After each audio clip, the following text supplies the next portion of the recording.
5ാം മാസത്തിൽ അനോമലി സ്കാനിന് പോകാനുണ്ട് ഞങ്ങൾ. 18 മുതൽ 22 ആഴ്ച വരെയാണ് ഈ അനോമലി സ്കാൻ എടുക്കുന്നത്. നമ്മൾ മെട്രോ സ്കാനിങ് സെൻറ്ററിലാണ് പോയത് കൊല്ലത്ത്. ആദപ്പനും പപ്പയും കൂടെ പുറത്തിരുന്ന് ഞാനപ്പോൾ അകത്ത് സ്കാനിങ്ങിന് പോയിട്ട് വന്നു കേട്ടോ. സ്കാനിങ്ങിന് അവർ പറഞ്ഞു ഒന്നും കൂടെ നടന്നിട്ടൊക്കെ വരാൻ പറഞ്ഞു, ചൂടുള്ള എന്തെങ്കിലുമൊക്കെ കുടിച്ചിട്ട്. അപ്പോൾ ഞങ്ങൾ കരുതി ഒന്ന് ചായ കുടിച്ചിട്ട് വരാമെന്ന്. അങ്ങനെ 2 ചായയൊക്കെ കുടിച്ച് വീണ്ടും ഞങ്ങൾ മെട്രോയിലേക്ക് വന്നു.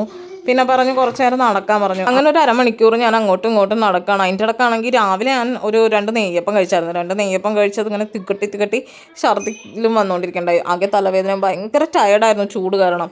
പിന്നെ കുറച്ച് നേരം നടന്നു കഴിഞ്ഞപ്പോൾ തന്നെ അവർ വരാൻ പറഞ്ഞു. അങ്ങനെ ഞാൻ രണ്ടാമതേയും പോയി സ്കാൻ ചെയ്തു. 19 വീക്ക് ആയിട്ടുള്ളായിരുന്നു. ഞാനൊട്ട് 20 വീക്ക് ആയിട്ടുണ്ടാവുമെന്ന് കരുതി. പക്ഷേ ചെന്നപ്പോൾ 19 വീക്ക് ആയിട്ടുണ്ടായിരുന്നുള്ളൂ. അപ്പോൾ കൊച്ചിൻ്റെ കാലും കൈ വിരലുകളും ഒന്നും കാണാൻ പറ്റുന്നുണ്ടായിരുന്നില്ല. അപ്പോൾ നമ്മൾ 20th വീക്കിൽ വേണം ഈ അനോമലി സ്കാനിൽ ചെന്ന് ചെയ്യുന്നത് കേട്ടോ. അപ്പോൾ ഏകദേശം എല്ലാം തെളിയും.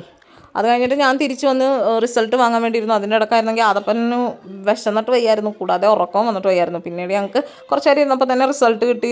റിസൾട്ടിൽ വേറെ പ്രത്യേകിച്ച് കുഴപ്പമൊന്നുമില്ല, നോർമൽ തന്നെയാണ്, ബേബി ആക്റ്റീവ് എല്ലാം ആണ്. ഏകദേശം എല്ലാം കഴിഞ്ഞ് ഇറങ്ങിയപ്പോൾ 1 മണിയായി. 1 മണിയായപ്പോൾ എല്ലാവർക്കും തന്നെ വിശപ്പായി. അപ്പോൾ ഞങ്ങൾ ചാത്തന്നൂരുള്ള അമ്മ വീടെന്ന് പറയുന്ന ഫാമിലി റെസ്റ്റോറൻറ്റിലേക്ക് വന്നു കേട്ടോ. അങ്ങനെ ഞങ്ങൾ മീൽസൊക്കെ ഓർഡർ ചെയ്തു.